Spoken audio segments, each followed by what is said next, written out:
Hey, my name is Ashton Kellogg, and this will be my final exam over our concept maps. So, just to get a quick summary over what this is, the orange are my terms, the green are definitions, the blue are like subcontext, the yellow and the white are more like opinions or like just an added statement I put on anything.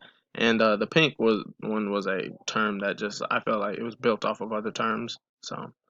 Anywho, we begin with our first module, race and ethnicity, and I was able to tie that into all of them, really, all of the other modules, especially the second one with multicultural education. It was able to tie in because with the multicultural education, it was just learning that we have different races, different ethnicities. There's a lot of ethnicity. There's a lot of diversity within the classroom. So from the multicultural education, I was able to pull together culturally responsive teaching, which I have down here. It was teaching more like it was putting our work into action and learning how to teach these diverse students. So from there, we went on to social justice and intelligence.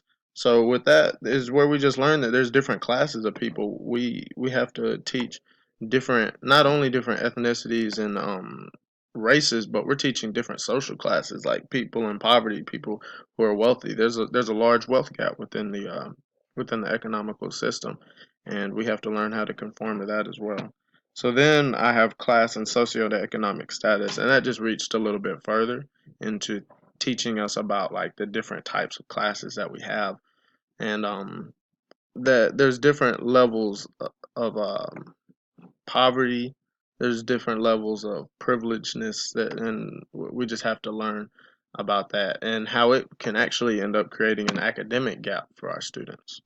So from right there, we move on to a slightly different topic. We jump over to gender and sexuality, in which these topics go hand in hand as well because there's the students they express some students express themselves as a different gender than what they may have been born as or a different sex, and we need to understand as teachers that like we have to conform to our students. There's no type of bias we can have towards another, and we can't just generalize or discriminate against we can't discriminate against them for however they choose to express themselves. So with sexuality, we also have to learn that they're not like every student isn't heterosexual. We have to conform to homosexuality and any other type of sexuality, sexual orientation that the student has. And so our last topic was religion, and we went over the like. There's so many different variations and denominations of religions that we have to do our best as a teacher. There's no way we're going to possibly learn all of them and learn them in depth, but learning each student and gaining from them is our best way of learning different religions and how to handle this diversity. And so to wrap up everything from here, this will be slightly over 3 minutes, so I apologize. But this overall lesson was able to just teach us that there's different diversity within the classroom, and this was to help us learn how to handle it so we can become more effective teachers.